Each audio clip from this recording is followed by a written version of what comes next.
season 2. Good morning, everybody. You already know what it is. It's your favorite blurred click, ready to discuss blurred shit. Let's go ahead and get to it, because I got me and my click, so let's talk. And as you know, there's a lot of things going on in the world, but we're just going to jump right on into it, man. Shout out to everybody that is with us this morning. Let's go ahead and talk to the people, because it is time for the new blurred order. Go ahead and kick it off, even. I love the new blurred order. You should too. Whoa. Let me get all this 10p Wayne. All the niggas rapping about the same old thing. I've been coming through with the same old gang. Ain't shit changed except nine got a name. Got it out the mud but we got no stains. Cold ass nigga with a gold ass chain. The girl call me daddy, not my government name. Money on my mind, got them bands on my brain. Let me tell y'all about a nigga I know. The nigga stay clean so he always got hoes. Light skinny bitches like. All righty, guys, what's going on? It's your boy, the Real Vince Taylor, pulling up, and we got Tiffy, Yaz, we got Anthony and Nolly. We got a full house today, and we gonna talk a lot, so don't go nowhere, because we got plenty on deck, and it's Tiffy, y'all.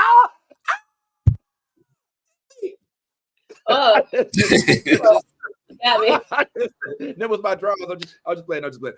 Yo, so it's so good to see you. We want to hear everything that's been going on with you real quick, just to make sure everybody knows what will be discussed today. All right, we will probably get into, as you know, Agatha did have its season finale, so let's chat on that. Halloween happened this week, y'all. Did y'all dress up? Some of us did, and I ain't gonna lie, it looks like it was real dope. And not only did we dress up, but there were even some celebrities out there that did some dressing up as well. So we're gonna rate some celebrity costumes in addition to that. Now, also, if I'm not mistaken, there was another episode of From. Speaking of dressing up, here's my man still on his GY with his NYCC costume.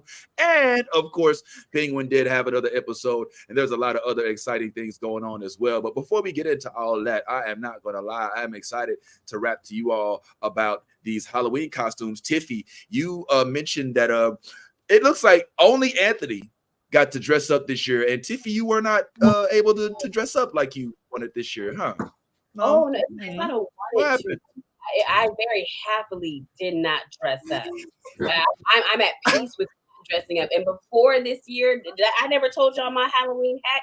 I only dressed up as Mario.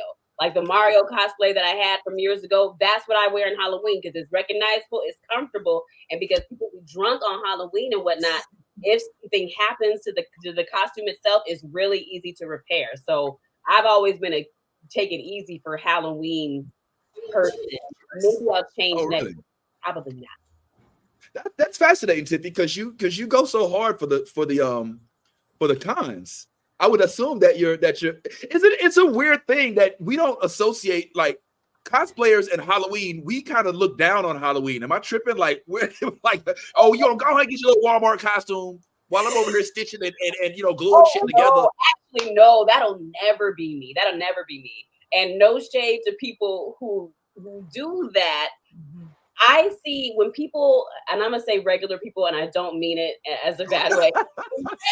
When civilians do Halloween as a cosplayer, I love it, because cosplayers, there's levels to what we do and whatnot, but we take characters, we take things like that.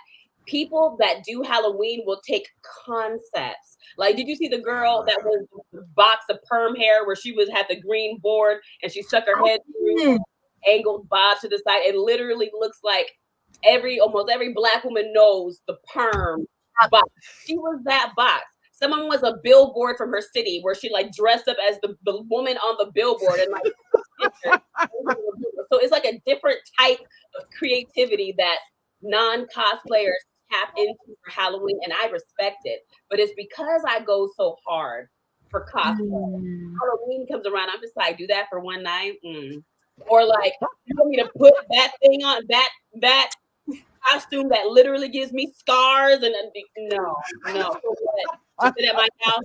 I'm not wearing it to a party because I'm not risking the expensive cosplay. And if I'm sitting at home and then opening the door, and if the children my costume or give me enough praise, then I'm mad at neighborhood kids that ain't really done nothing wrong. I don't need that on my spirit, so I just do So what was your Halloween experience this year? Did you give out candy bars or did you? I did not. He wanted to do the candy boo, and my nephew is not one. This little nigga is 17 years old. He should know better. Oh my God! Oh my yo! He gave out all the candy in about 15, 20 minutes. He came Come back on! All the candies. How, Michael Jr.? How? He said, "Auntie, give me a job. I'm gonna get it done real quick." Why? Candy. I gave out candy. No, we talked about it. We were like, hey, next year, less candy per child. He was like, yeah. So he took notes. But I thought I was gonna have a relaxing year off. You know, there's no rest. So it was what I learned. Do y'all give out full size candy bars? Absolutely the fuck not. So in this economy, no, they get fun size, and this year specifically, I ain't getting no chocolate.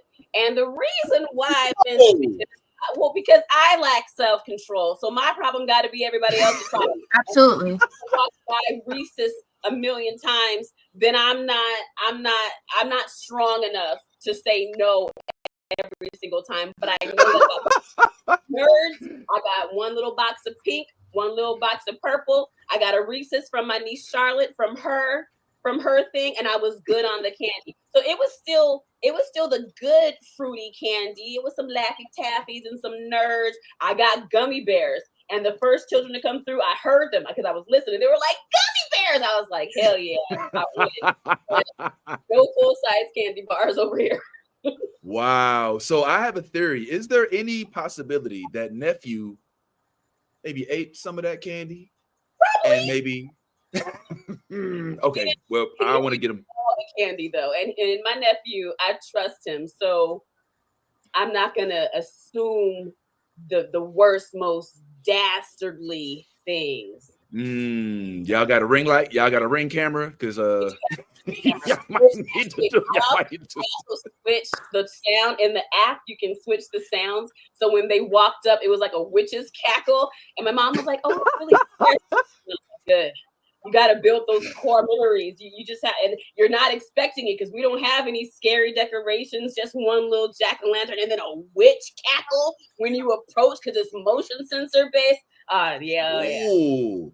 So last question, and this is for everybody. Did y'all have any crazy Halloween houses, like people that went overboard or people that did it really well, like decorations, Anthony, in your neighborhood? I don't know if Halloween takes over.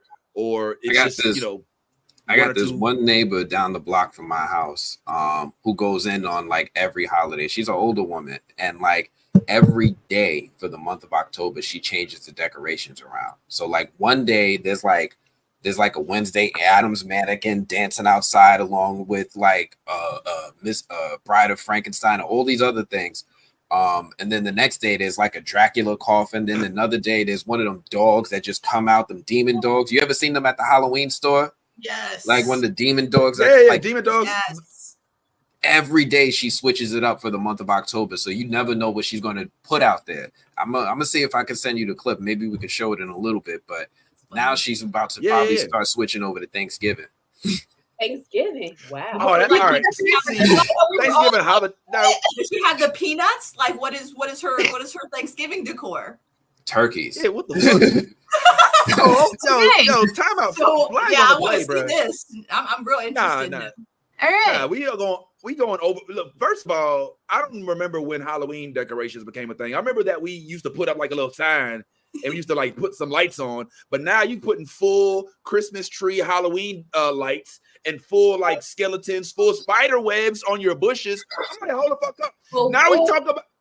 Vince, I was in Jersey not too long ago for New York Comic-Con. So I was saying in New Jersey, that's where they get down. They had the neighborhoods. They had the big old, huge, tall skeletons and like so many. It's the Halloween that you see in like Hocus Pocus. And I'm in Southern California. I'm in San Diego. We don't have that around where I live at. Like I've never seen so many houses go in on decorating for I was in heaven because so many places were decorated. I'm like, this is what a holiday is supposed to feel like. So that's where I'm trying to be for holidays. I'm glad you had that experience. I like it when there are legitimate, tasteful Halloween decorations. What I don't like is a big mess. Don't just blow up a skeleton or blow up some big pumpkin and just throw it out in the yard and it's wiggling and half of it's deflated. Like there's some folks that do it really well. I really like the haunted house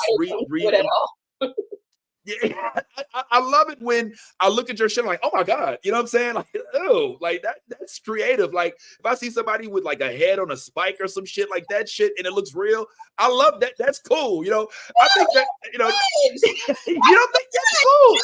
Yes. I want to see a zombie hanging from the roof. No, it's supposed to be spooky, not scary. We're supposed to have a good, cute, spooky time. I don't want to be traumatized driving down the street. You just gonna show me some shit like that against my will without my consent? It's public. Yes, you're damn well. Well, in addition to the different decorations, we also had some of us that did dress up specifically. Mountain was Mario. Hey, Nolly, why don't you give us some insight on this? My son is obsessed with 3 things: Paw Patrol, Sonic the Hedgehog, and Mario. So this year we chose Mario for his costume, and the Mountain, because I had surgery last week, I can't take them trick-or-treating, so the Mountain was going to take them. And he was like, I'm going to dress up. And so we're like, okay, bet. So he ordered the Wario costume, and as soon as Sawyer came home and saw him, he was like, oh, trick-or-treat. We're going trick-or-treat. Oh, he was so happy. And because the costumes have like bellies, they spend like a good 15 minutes in the driveway bumping bellies. But it was the cutest thing. And Sawyer like is mostly nonverbal. He has some words, but he doesn't like communicate. But he was telling people trick-or-treat, Merry Christmas. And I was like, oh, you go, baby. You go. It's trick-or-treat, Merry Christmas. I love it. Hey, but that's not wrong though, because it is. I mean, there will still be a Merry Christmas, and he is trick or treating. So I don't see anything unfactual about that. Go ahead, pull it on. He was trick or treating. I managed to walk them like 4 houses before I had to turn around, and our neighbors had like a table with. We live in a white neighborhood, so the neighbors go all out. We start trick or treating at a specific time, and everyone has a table on their driveway where they set up the candy and stuff. And so once 6:30 starts, one of those. And so the neighbor had a table with the candy, but she also had like fake spiders around. And Sawyer ignored all the candy, and he was like, "Spiders?" into the bucket, and he has not let go of this spider since. He has been singing "Itsy Bitsy Spider" top of his lungs since he got the spider. He loves it. I love it. He's having a good time. He's having a good time. Big up to the neighbor who didn't have candy for the adults. She had Jello shots instead. Hell yeah. Nice. Wow. Oh, see, you know what? That gives me a good idea. I didn't even think about that. We don't really consider the grown folks, you know what I'm saying, who actually are assisting these young folks.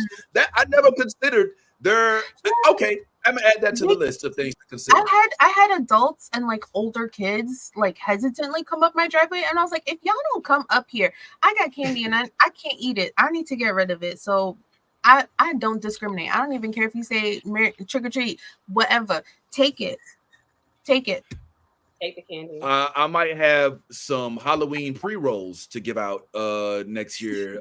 You know, for those who may be willing to partake. You know what I'm saying? And we may or may not charge. We may or may not charge $20. You're the person that the commercials warn us about. They're putting drugs and edibles in your kids' Halloween candy. The rumors are true. If the handcuff. It's always been like, you know how expensive edibles are, lady. No one is giving your kids free edibles. Right. That's so funny. Oh my god. Although waste this on your children. Yo, well, tell us about this, Anthony. This is a pretty cool outfit, man. I mean, it went hard. Give us the background on it, man. What's going on? Oh man, my wife was really, really excited. She wanted to do Halloween this year, and she was absolutely set on doing Freddy. You could tell she did like a lot of cool makeups and stuff on her face that day. So I was like, yo, you know, I'm gonna try to keep it simple. I'm not going to be able to compete, right? Like she went like super duper hard. I was like, you know, I'm going to put a mask on my face because I'm going to just cover this up. So we ended up realizing like, oh snap, she's Freddie, I'm Jason. We definitely got this Freddie versus Jason vibe going right here. So like we went through and found some places to take pictures like that. And that is not, it's just that simple. I had I had this big giant oversized plaid flannel shirt that worked perfectly. And I tried to get me a machete, but of course, you know, I waited too late. You know how Amazon be doing people. It's like, oh yeah, it'll be here on October 27th. Psych. It'll be here October 31st. Psych. Now it'll be here November 7th. Gotcha. Yeah. All sales are got final. him. Dang, man. Well, at least you'll have it for next year. Or maybe you could dress back up again for Thanksgiving. Who knows? I don't know. But this was dope.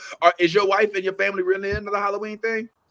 Nah, this was our first time really doing it. Like, we don't even like give out trick-or-treat candy like that. So this is our first time. We was like, you know what? We're going to do it. We're going to do it right. We ain't half-assing out here. Oh, yeah. Nice. Well, listen, man, that's dope. I'm glad that y'all got a chance. I didn't get the chance to do the Halloween thing. I'm out here in Sacramento. I had to leave on Thursday. So unfortunately, I was planning on it. But it looks like there were a lot of celebrities that got in on the costume dress-up Halloween thing, as they do every year. And I figured we may, as we do, like to judge, because that's what we do, maybe give our opinions on some of these costumes. So let me know what y'all think, man. Let's go ahead and start off with who had the time. You know what? Don't y'all help me rate some of these costumes. Y'all cool with that? Is that cool? Yeah. No? Yeah? All right, cool. So let me go ahead and get Tiffy in here too. So this first one, I want to see what y'all think about. Let's go ahead and make sure Tiffy's on the screen as well. But let me know what y'all think about this. This is Lala. And you know what? Since y'all can't actually see who it is, we might even play the guessing game and see if we can decide who it is. What are y'all rating this? Nolly, 1 through 10. First of all, her body's snatched. Right? Like, I'm trying to get on that level. Shit. I mean, cute. Well, shoot. Mm-hmm. I give it a solid 7. A 7? A 7? You get 7, Tiffy? 7? I'm gonna give. I think a 7 is cool. I like that she went for brunette for the ponytail. Right. That's what I was about to say. Right. I would have liked to see more deep. Like, I don't know. For me, when you're a celebrity, you can make different choices. Right. And it makes my cosplayer brain being like, it's a little too clean to be a superhero or anti-hero. Like, latex is, I'm not a fan of latex, so that's why it's a 7 for me. It would have been 10 if it looked like she had been in some fights a little bit. Like, why go for sexy latex? Cool anti-hero. Like, that's just my brain. Yo, the fact that she's a little too clean for anti-hero. Yo, we are too deep in this shit. It really is a nerve, bro. Like, you ain't been in the muck. You ain't out there. You ain't fired a gun. I love it. I fucking love it. Okay. All right. So we'll go ahead and we'll say Lala's a 7. What y'all give Miss Megan Good? Yo, Megan and her. They killed it. Yeah, what are we looking? 1 through 10. 1 through 10. We got 10. We got a 10. Yes, 10. 10. And we got a 10s around the board. Okay. Did this help the dumpster fire of a no, absolutely not. In fact, I would take a point away for who she's dating, but honestly, the costume is a 10 out of 10.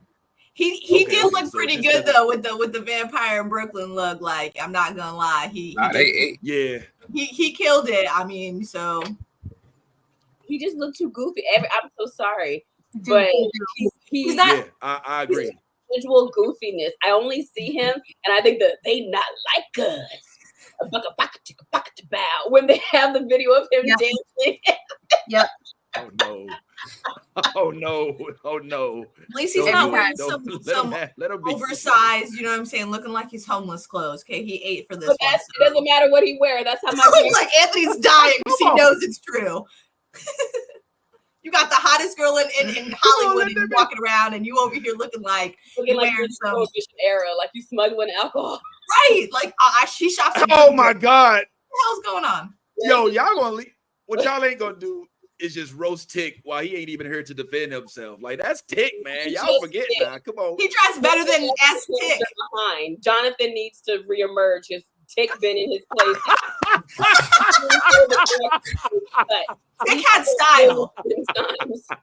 Tick had style. Tick has some style. All right.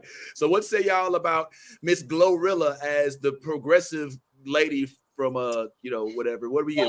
One through 10. Flo. Yeah, she looks cute. 10. I'll give her credit for this one. I mean, I figured she would, I feel like this is a little out of her realm. Like, you know what I'm saying? Like, this one kind of, out of all of the celebrities, like, this surprised me because I figured it was going to be like a throwback. Like, everyone went as Halle Berry. You know what I'm saying? Like, a throwback Halle Berry look. I figured Gorilla would have, like, maybe jumped on that train. You know what I'm saying? Like, because they were killing it.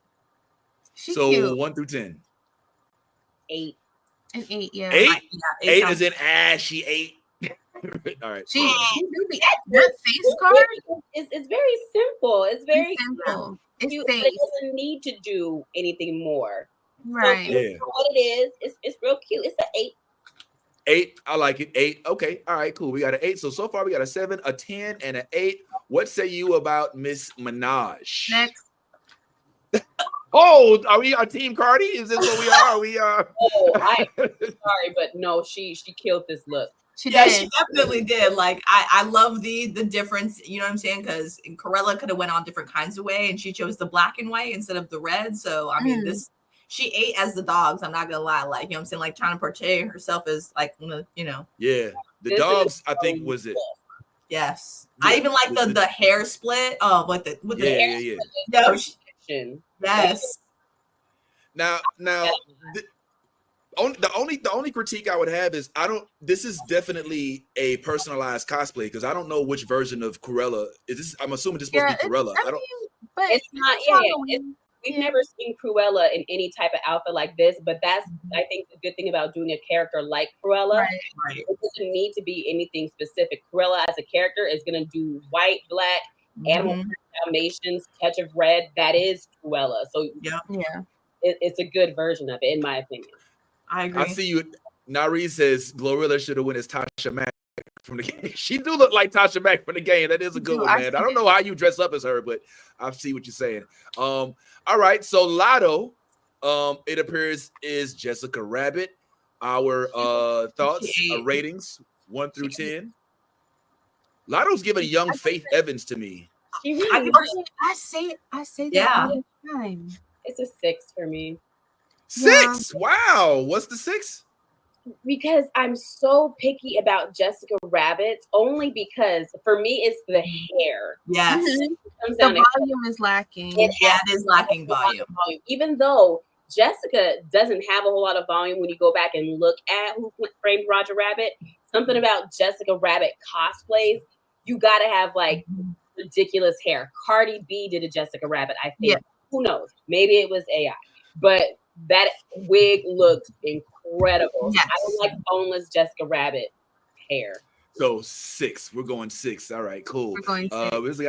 I got a lot of these, so let's get through them. First of all, anybody, can you guess who this is? Absolutely. Who's that white woman? She's a wrestler. I just can't remember what her name is. Is that Scotland D. Ryan? Who is that? I don't know that lady. I don't either. I'm sorry to this woman. She dressed up. I wouldn't know her if I seen her in the street. I'm sorry, lady, but she don't look all right, bad. Since we don't, let's break the outfit. Take a bell. Take a bell. I like the different renditions. From Baddies. Got it. I don't watch. Okay. I would have never known her in a million years. With to my head, I would be over. I'd reach and pull the trigger for them. Be like, well. Yep. So what do you think? 1 through 10. 1 through 10. I'm liking the like a 6. I like what's going on here. A 3. I'll give her 6 because it's different.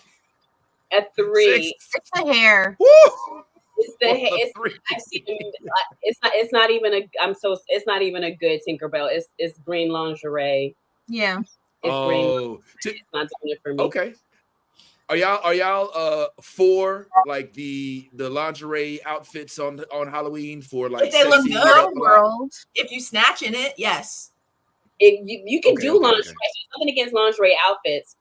I just like, I don't know, because again, I see cosplayers do things that are lingerie or lingerie shaped, but the amount of detail they put into those few pieces they have, or those wings would have been, I don't know, cast and like resin and glass, and I don't know.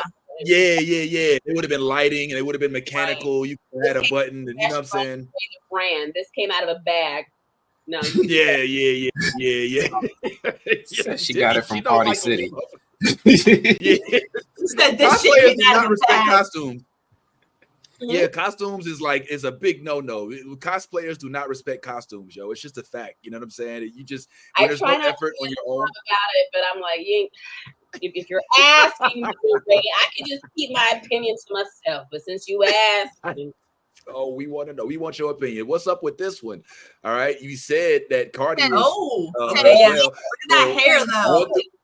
1 through 10. 1 through 10. 10. 10. Give yourself across the board. Proportions of a cartoon. Give an unhealthy body image. That's what I'm talking about. If you're gonna do it. 10's around the board. Okay, 10's across the board. I ain't gonna lie. Like Cardi, I don't think there's an outfit that she could get in where she won't give a 10. She was eating at Fashion Week. She eats on the regular. Like whoever is dressing her, respect. Yo, Jesus. Like, I mean, all right. Let me calm down. One of my faves. Damn, no! Are you serious? Conker's Bad Fur Day. What is the sunflower? Yo, this is some badass shit right here. Okay, hold on, wait. Put me on, because I just thought she was just a sunflower. No. This is an iconic fucking game. If you haven't played it, go get yourself a damn Nintendo. Go buy Conker's Bad Fur Day and learn yourself a fucking amazing game. That's all I'm gonna say about that. This game. No, tell me more. It's an adult game about a squirrel, basically, that he goes through this whole kind of journey. He's drunk. He's drunk and he's on this like crazy ass journey. But he basically uses the alcohol to power himself up and like get lives and stuff like that. It's really fucking crazy. He deals with the poo monster. He deals with witches. He deals with bees that try to kill him, all just to get this sunflower and to gaze upon her and for her to love him. Wait, this is on Nintendo? Yes, it is on Nintendo. Learn you on the Switch. This game is over $100 now because of how amazing this fucking game is. It's an iconic fucking. It's $100. I'm telling you, I've looked it up. What? It's $100 for this cartridge, but it's fucking worth every minute of it. I'm not gonna lie. This game is vintage. It's vintage, but it has so many depths to it. So you can actually go as weasels. You can like, fight each other as weasels and try and like, get the money from like, the heist from the bank, but you can like murder each other on the way. So it is like, oh my God, this game, I'm telling you, it's got so many layers. It's an adult. It's not really a kid game. It's an adult game, 100%. And it has got so many different layers to it. You could be squirrels fighting in a war, like World War II style against each other. You could be, it's amazing. I'm telling you, if you haven't played this game, please do yourself a solid, get a Nintendo, go buy it from the next GameStop you find and play that shit, because I'm telling you, this game is the reason why we have games like we have today. Legit. Mm-hmm. It was before its time. It was fucking amazing. It was, I'm telling you, you have to battle a poo monster and throw toilet paper at him. Like, while he's singing to you, like, oh, it is the funniest fucking thing in the world. You got to play this game. Thank you so much for the insight, Yaz. I was completely unaware, and I'm intrigued now. So listen, there's a few more of these. So I want to speed round this up, and I just want y'all to shout out the number when you see the picture, and we're just gonna get through the rest of these real quick so we can just go ahead and have an idea of who all is what. All right, y'all ready? So be ready, and bam.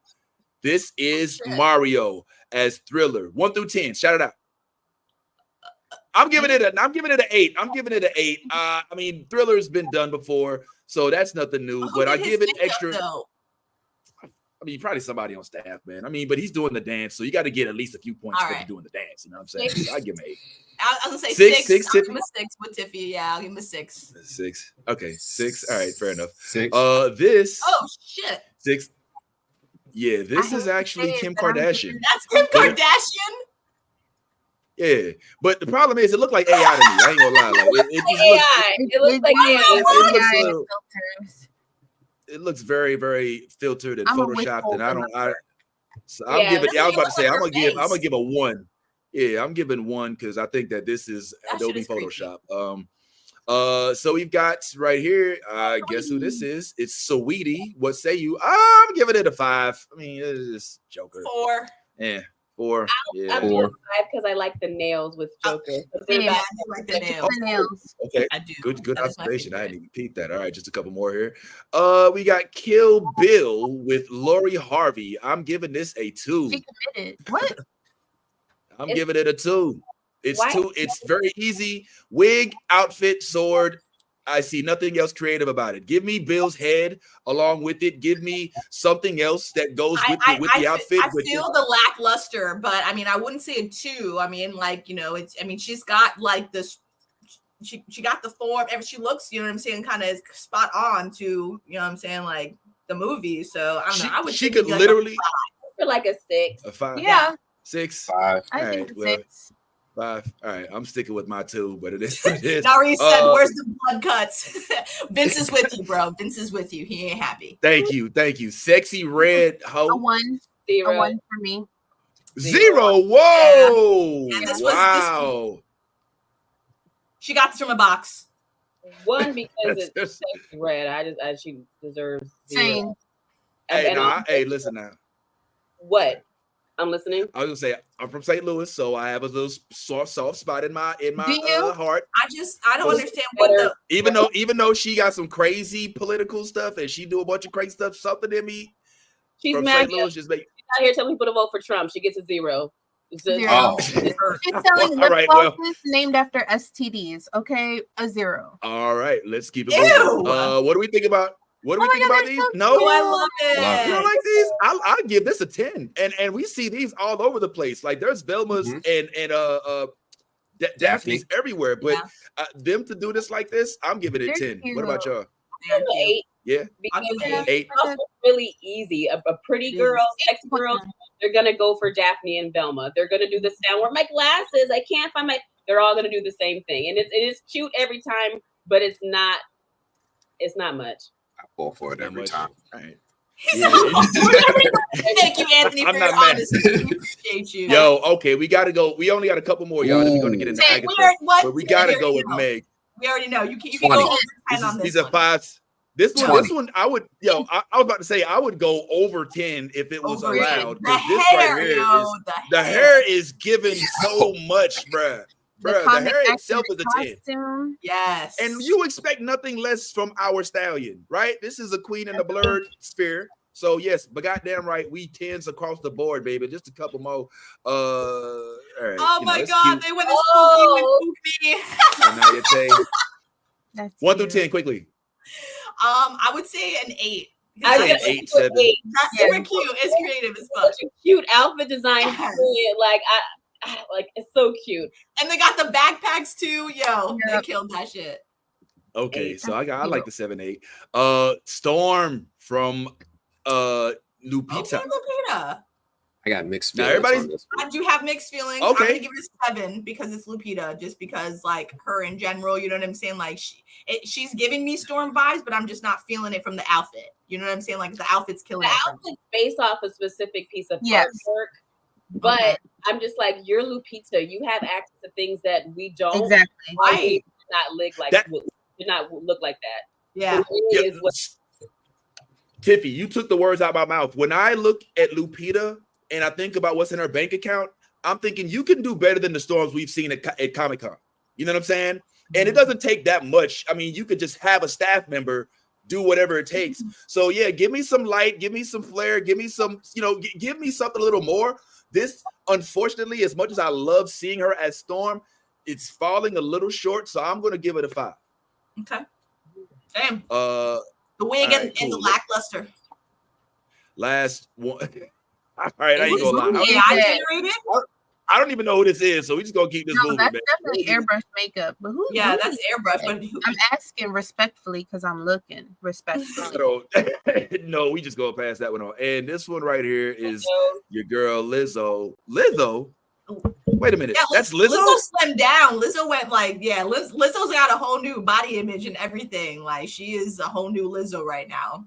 Yeah, because she looks like a white girl in this. That well, Lizzo. Is she a white face? Is white. His in that movie, no Very matter what, pale. the face is white. Yeah, Edward it's very pale. Scissorhands is very, very pale, so she paled out. Yeah, I It know looks that. great. I love it with the one with of my favorite movies. The butterflies and everything. I think this is really, really cute, and it's got the heart-shaped little head. So I say for me, it's an 8. Oh, okay. All right. Well, I guess if you're going for the exact image of Mr. Edward Scissorhands, wow, because I literally didn't even recognize her. Like, Yeah, I didn't recognize her as Lizzo. I love Edward Scissorhands, and now that I know that it's that Lizzo, I'm gonna go ahead and give this a 7. I'm feeling a sort of way about. I don't know why. I don't. Tiffy, why'd you make a face? What's the matter? Because it's Lizzo. I think I don't like Lizzo. I'm trying to be objective, but I think I don't like Lizzo. I'm trying so hard to be objective. I'm finding it. I think it's because it's a very cute version of Edward. Right. The pigtails are cute, but they're not giving me Edward. The hair could have been a little bit more chaotic. Crazy. Yeah. It affects the leather of the outfit, but it's giving a different kind of character leather. I wouldn't know that this was Edward Scissorhand if it wasn't for the Scissorhands. Okay. Yes. There it is. And I frankly give extra points. I'm gonna throw an 8 on this just for the Edward Scissorhand reference. The bush scenes in that movie, completely nuts. And one of Tim Burton's best works, even though he needs to put more black people in lead roles in his films. But that was cool. I know Halloween happened, and I'm glad we're able to discuss these costumes. But now we got to talk about what else is going on in the world, including with the witches in the world of Agatha. We had a finale this weekend. Not sure if y'all knew it or not. And I'm wondering what y'all thought about the finale. Now, I know one of us didn't watch it as much, so you don't got to say nothing. I ain't going to say who you is, you know you would. And for the rest of us, I'm going to take this down. I just want you to give me thumbs up. You know what? Let's do this for the whole overall season. All right, now that the season's over, just give me thumbs up if you liked the show, thumbs down if you did it, met in the middle if you felt neither way. I'm gonna take this down in 3, 2, 1. Yes. Oh, wow. And this is crazy because you heard how I was talking about the show before, and this is what WandaVision type shows do. They take you from being like, what the fuck is this? I love this, right? Tiffy, is that how you felt when you were watching it? What was your feelings? You had thumbs up too. From the jump. I loved it. I was tapped in from the very beginning. So there was no convincing that needed to take place. But I'm very happy that people had a chance to watch. That they didn't kill this project like they did The Marvels or Eternal. Right. I'm happy that people stuck around, that the show stayed relevant long enough for people to be like, actually, this is really great television, and we would like to see more of this from Marvel and maybe just TV in general, because I feel like that's how you're supposed to do a TV show. Okay, what do you think it was about this show that you loved so much off the rip? Off rip? I loved Agatha's character, period. So I love the MCU. I'm not even a Wanda stan, but WandaVision was done so well, and I think that Catherine Hahn as Agatha was a big part of that. So when they said Agatha was getting her own series, even though I feel like I forgot exactly what happened because it's been such a long journey since they announced it and all the closures and delays and whatnot. So they delayed it for so long that my hype definitely died down, so that when it came back around again, it was like, oh, okay, we can't get hype. I actually want some answers for after the first episode, seeing that how she was going to be trapped in her mind still, how she was still living with the effects of how Wanda left her. Right. Let's get these questions answered. Let's go from there. The show did a really good job of hitting all of those beats. They kept us strung along. We were Mephisto. They dropped a Mephisto line. They had Scratchy. They knew how to keep the audience. They were like, okay, this is what kept them engaged last time. Mm-hmm. Let's do that again, and it worked. So I do have questions as well. Okay. But I think what happened for me in the beginning of the show was that I thought that they twisted too early, but they're smarter than that. Like in the first episode, she broke out of the hex, and so I'm like, okay, they twisted way too early. Like you can't peak like that in episode 1. And then they had multiple twists. Right. They had multiple twists. And I was like, oh my God, like, oh, there's more, you know what I'm saying? Like, oh my God. So none of this was, oh my God, are you serious? It didn't make so much sense. Because the shit that I was mad at. All right, folks. So let me go ahead and just throw this up real quick. Spoiler alert, we will be doing spoilers. If you didn't watch it then and you don't want to see it, then catch us on the replay. Appreciate it. But make sure you comment on the replay as well. I'm just gonna keep it 100. It was when they started giving the Wanda Maximoff, maybe the mom references, that I started getting really intrigued. And I was like, oh, okay, cool. We're talking about Wiccan here. That's what it is. Still have hella questions though. All right. So can I start with some questions for y'all? Maybe you can help me. Okay. So Agatha Harkness had a baby. Who's that baby daddy? It doesn't matter. Right. It doesn't matter, and they didn't announce it. It was her husband. It was, we don't know that either. But literally, because I wondered that. I'm like, oh, we don't ever know who the dad is. And then I was like, well, why does that matter for the story? And it doesn't. It truly. Well, it doesn't matter, but we know that his name was Nicholas Scratch and her name is Agatha Harkness. Who is Scratch? Do we have any comic references with the last name Scratch? I'm just seeing if there's any future to there being any more to this storyline. That'll make it even more intriguing. So Nicholas Scratch is a villain in Marvel Comics. Mm-hmm. He's a warlock and a father of the Salem 7, but they didn't utilize him in that way for the show. I wonder if they'll bring him back in some way, because nobody's ever dead in Marvel. Like nobody's ever dead.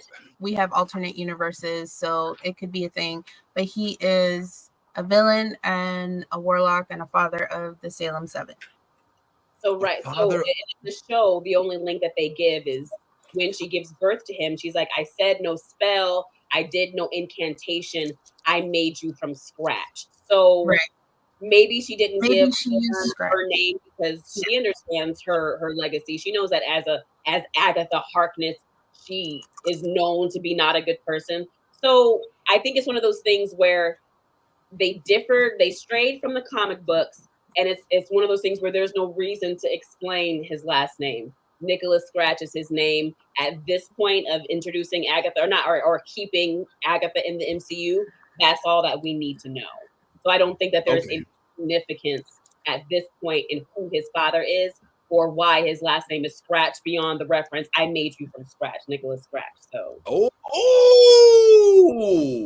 okay, there it is. Oh wow, oh shit. Okay, okay, cool. Next question. Thank you, Tiffy. Please help me understand, and maybe this goes beyond the show, and maybe I just don't need to know because they're keeping us in the dark. But can somebody help me understand the complicated relationship between Death and Agatha? How do you meet somebody that is Death, or had Death Rio become Death in the process of her life? Does anybody have any comic backstory reference? Can anybody like let me know, how does one fall in love with Death? So I mean, ask Thanos. Yeah. Oh shit! Because Lady Death is Thanos' lady, and the whole reason he does the snap is to get her attention. So they definitely changed that in the MCU, where he has this other purpose and things that don't really line up. Because why didn't you just make more resources, Thanos? Why'd you have to kill half of everybody? But yeah, so he pursues Death heavily in the comics, and she is very interested in him. So this is once again, the MCU has shifted entirely from what we know in the comic books. But we also don't know how Agatha and Death met up either. Right. Give us answers for certain things. Wait a minute. I think I might have figured it out. Okay, what's up, Yas? All right, so I was referring to the you can't really see it, the Marvel Encyclopedia, right? Trying to figure out while you guys were talking. Sorry, that's what I was doing. I was researching when you guys were talking. So it seems that Lady Death actually possesses the body of Marlon Chandler. So that could be the baby of Marlon Chandler and Agatha. And do you see what I'm saying? I hate I don't that. know what that is. I mean, I feel like right, yeah. Clue that they gave us in the show that Rio was possessing somebody else's body, that she passed on the DNA of a man to create the baby with Agatha. I mean, and wow, that's the love of her life. You know what I'm saying? And so you never know. We don't have a name for him because it could be. Like there would have been a line when she's talking about, oh, I need more time. There was no, this is our child. This is our son. There was no, he'll be safe with me because he's our child. He'll never be without one of his parents. But they changed it though. And for you just said they changed it in the MCU. So that's what I'm saying. I don't think that there's any link there at all. And if there was a link, there would at least have been a line to indicate that connection. Valid points. So I think that they did change that completely. And we're not, I think it's one of those, and I'm not saying that it's good storytelling in a show that was filled with good storytelling, but yeah, there are some answers we just did not get. We wanted to know how Rio and Agatha wound up together. I don't think that we ever get to find out. I don't think that we ever get to find out who Nikki Scratch's dad is, because they did not matter for this particular story. Maybe if we got 10 episodes instead of 9, but that the 9 is interesting, but I bet you there's some significance behind that. All right, next question. Do we now have a new potential star in Shazir Zamata in her role, since she is a surviving member of this coven, and she clearly had some staying power, and they did give her a fly into the sunset moment, shall I say? Will we see her again? First of all, can we give our big ups to Black women leaving Westview with power? Right? Oh, pull up. Jennifer Kale. Yes, yes. Proton, okay. Like Proton, the girl, yes. was girling. Okay, Black women saw the caucasity in Westview and was like, goodbye. Thank you. And I love it. When she left, she didn't ask about anybody's welfare. She didn't say, I gotta find the other. She said, you remember, and this is gonna be such a dated reference. You remember the Simpsons episode when Homer voiced the dog for Itchy and Scratchy? And he was like the cool dog. And then they were like, no, we got to get rid of this dog. And so in the episode, he was just like, goodbye. I have to go to my home planet now. And he just like lifts off into the sky. That's how Jennifer left. She was like, goodbye. Yo, I love that though. I love that. Acting, I was just about to say, please. Yo, first of all, I still loved her from SNL. Let's go ahead and give Shazir the first Black woman to be cast in Saturday Night Live as a official cast member. So she already made history with that. And now I ain't gonna lie, like her role from start to finish, she held it down like a real SAG member. Like she actually can act her ass off. And it really came through in that last scene. Excuse me, not the last scene, but the second to last scene where I can't never remember the old girl name, the older witch, the Italian one, the Sicilian. When she went through the wall and she was like, no, like I felt that shit in my soul. Like I was like, oh my God, like yo, she got me in the feels. And then when she crawled out of the ground, yo, what? Like yo, it was awesome, yo. It was the timing of being. She was like, ow. She was like 10 minutes ago. Lilia would have never said that. Like that line. Yep. I love it. So will we see her again? We might, because the way MCU is branching out and bringing in new characters, Jennifer Kale is the cousin of Johnny Blaze. What? The cousin of Ghost Rider? Yeah. Interesting. So we're gonna have a Black Ghost Rider then, because it's not like you can. Look, I got cousins who are darker than you. Have white cousins sometimes. Yeah. And that's tripping people up on the internet as well. And people are like, you can't have white cousins. You absolutely have mixed family. They don't also not, I mean, they could be like Spanish or something like that. You know what I'm saying? Have different skin tones and stuff like that. I feel like that's the easiest thing to write around. It could be a step thing. They could be married in as family. Right. So many things can happen. Yeah, so I mean, they did it. Again, I feel like that's the important thing. Let's not forget that in the Fantastic Four reboot, that Johnny Storm and Sue Storm were stepbrother and stepsister instead of being and Michael B. Jordan played Johnny Storm, and Sue Storm was played by the old girl from the House of Cards. Yeah. I can't remember that. So it's already been done in Marvel Universe, even though everybody shits on that reboot, and I still say that reboot gave us the very best Doctor Doom that we've seen on screen, point blank, period. Even though I know more Robert Downey Jr. is getting this thing done now, so I do hope that we see her again because they clearly kept her alive. Definitely, which is more than we can say for the gardening lady from that 70s show. That was kind of fucked up. They just kind of threw her completely under the bus. But hey, it is sharing the lesson. Emotional. Right. Yeah. So, all right. So, where is Tommy?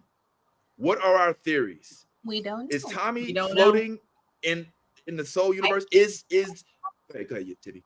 I think that they were able to put Tommy into a body, and that's why Billy asked, he was like, Agatha, am I killing this boy to bring my brother back? It is very much implied that that boy that was being tricked and killed by his friends, because that's what was happening in this scene. She's like, hey, go back to that moment that you last remember with Tommy, and it's just him floating. He knows his brother is slipping away mentally and exists somewhere out there. And she's like, there's 120 bodies available that become available every second. Find one, choose one. He sees that a boy is drowning. And that's when he asks, am I killing this boy by finding my brother? Tommy's in that body. They have to go find it. I don't think they have a clue as to who he is. Right. So that might be part of the quest to find Tommy. Okay, we remember he was drowning. So we have to kind of go find this kid, then remind him who he is. I think that's going to be the challenge. But yeah, Tommy is now in a body, I think is what we take away from that scene.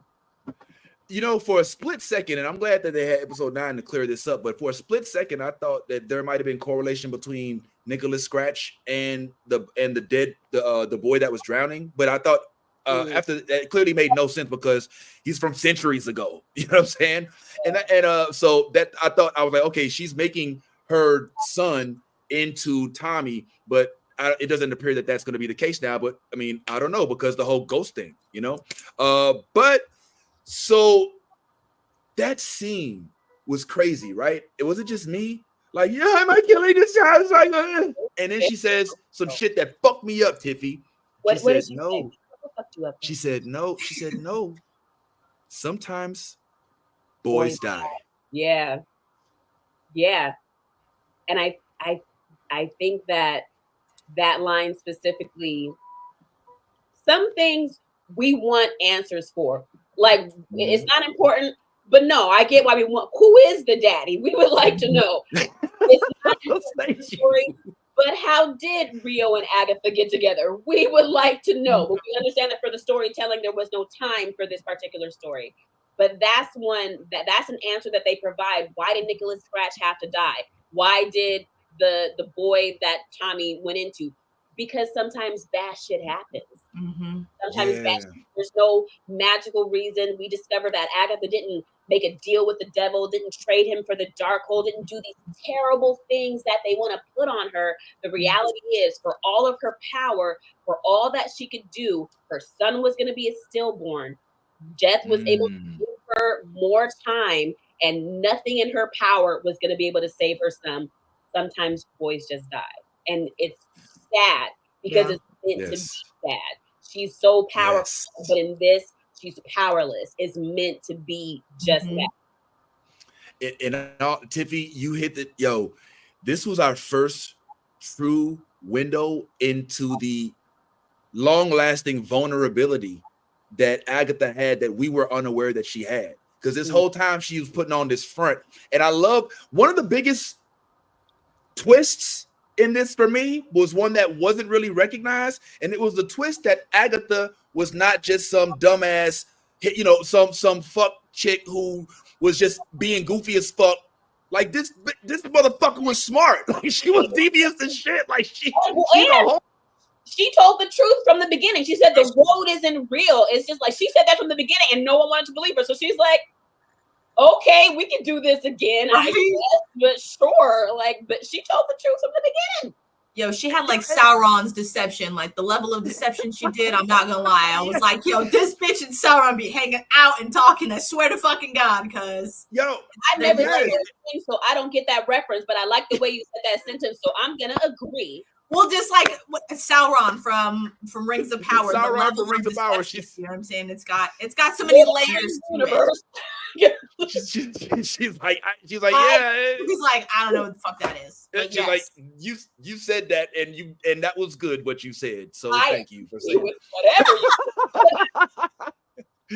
you but check this part. Like, so Agatha, not only did she have more intellect than we thought from the get, because they painted her as some dumbass, some goofy, some goof troop, but she also was improvising the fuck out of that road trip. Like, remember when she looked at Wiccan and was like, "You're so much like your mother." to me, the twist was on 6 from the beginning when he came down and opened up the road in her basement, and they had her looking at the camera and breaking the fourth wall. She's like, "Oh, that's Wanda's son. Yeah. He's able to create realities just like Wanda was. Let's do this then." She knew from back then who he was, and so now I gotta go rewatch the entire series to see how it aligns, knowing what you know at the end. I gotta go back and see different breakdowns they were leaving. I gotta take the whole journey down the witch's road again. The spirit of WandaVision is very much and ripe and alive within this show, and you can't help but love each and every. Now, so a couple of other questions, and then I'll open up the floor. Y'all talk on whatever your favorite parts are or whatever. But why did Kitty have to die? like she didn't want no powers. I don't understand. It wasn't even real. You know what I'm saying? Like, looking back, I'm like, it's terrible. I can understand why the other ones died, because they were like, oh, well, she sacrificed herself. Oh, this, that, but for Kitty, it was like, oh yeah, you killed it. Yeah, you killed that bitch. She did. She didn't get the blood of the virgin, Vince. That's why she had to die. Is that what it was? Is that a real thing? Or okay. How do you survive Wanda just to be killed by Wanda's son? That shit. Yo. Okay, last question, and then whatever y'all want. Are the people of Westview free? Yes. Because the neighbor, the black neighbor, was giving me, I'm still in Westview, and he wasn't giving any emotions. Whenever he ran into anything that was strange, he was emotionless. Look, and that was the same way. He's tired. His performance it was a long couple of months under Wanda.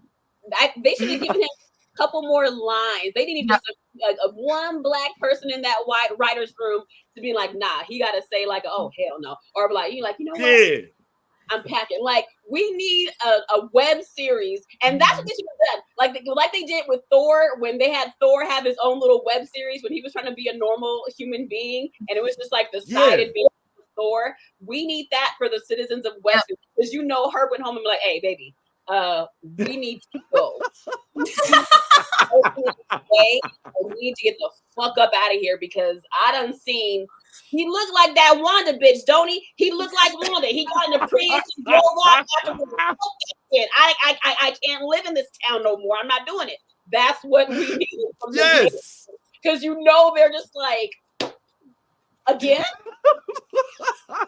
100%. How do enough? Nothing? Oh, man. We didn't get an apology tour. Nothing. Okay, fuck us, I guess. Nah. Yep. Tiffy, I would so watch a web episode series of the people of Westview, and just what goes on in their daily lives with small morsels of marble. You don't even got it. Can be so mundane. It can be like The Office. You know what I'm saying? It'd be like, you know what I'm saying? And I would watch the shit, because remember, that was in The Office at one point in time, in WandaVision. So the police station, right? Yeah. Yeah, but he's talking about in WandaVision during when they were all office workers during one of her sitcom episodes. Yeah. I remember. As Erebus pointed out in the chat, if y'all wanted to join us on my Discord, we did Agatha All Along on Thursdays, and that was really great. So we're doing we're starting WandaVision. We're just like, let's run it back from WandaVision on Thursdays. Like, we're not capable of moving on. So we're going back to WandaVision. In case anybody wants to join us, the link to my Discord is in all of my socials. But if you're not ready to leave Westview behind, we're going. Love that. Yeah, we got to jump in on Tiffy's Discord, y'all. We got to make sure we jump Darth, in drop the link. as well. Yeah, we'll make sure the MBO, the link. We'll Tiffy. Is there a official link? Well, first of all, the best thing to do is to follow Tiffy Starchild if you aren't already. All right, I believe most of you probably are, but if you're not, Tiffy Tiffie. You know, let me just go ahead and give her a little. You should be able to see the full name down here in the middle, as you see right there, Tiffy Starchild, just like that, with the at in front and no space in the middle, just like that. That easy. So go ahead and make sure y'all pull up on that. What else happened? All right. So any critiques, anything you didn't like, Tiffy? I know it's we're running up on the time, but I have some critiques, and you probably I got a feeling you probably disagree heavily with the one that I have. Tell me, let's see. I know you're gonna hate it. I know it. You're not gonna like it. I was not feeling the musical element. I thought it was a little far-fetched. When it came back around in the end, and we learned that it was for naught, it was more intriguing. But at first I was like, okay, what are we doing? Like the down the witch's road, and everybody loved it. I know I'm an outlier. I know I'm in the 1% here. I know, I get that. But at first it struck but at first it didn't vibe the way I wanted it to. It was, and keep in mind that stuff happened around the same time Joker 2 came out, so there might have been like some musical overload. You know what I mean? I appreciate that you know that you're in the 1% and therefore wrong. That was big of you.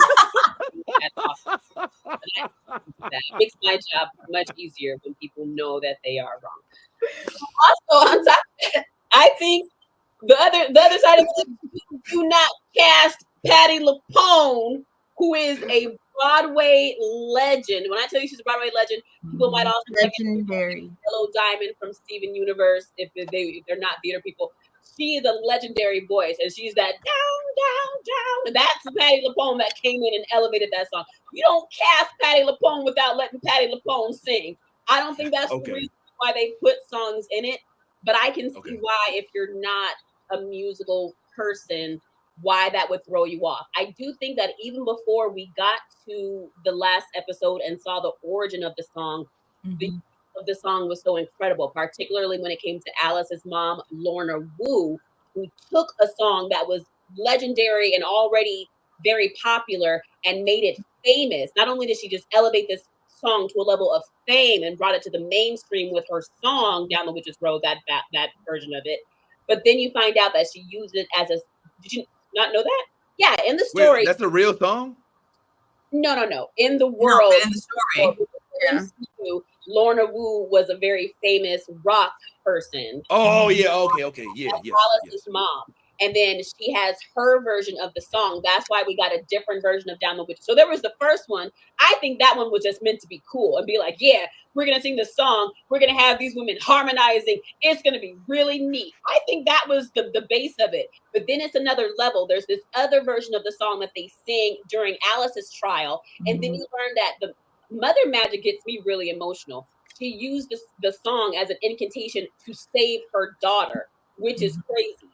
Then it goes into a deeper level when you realize that the song that she used to save and protect her daughter, even though she herself would be gone, is ultimately going down that road, which no one knew was real. It wasn't real, but it ultimately became real.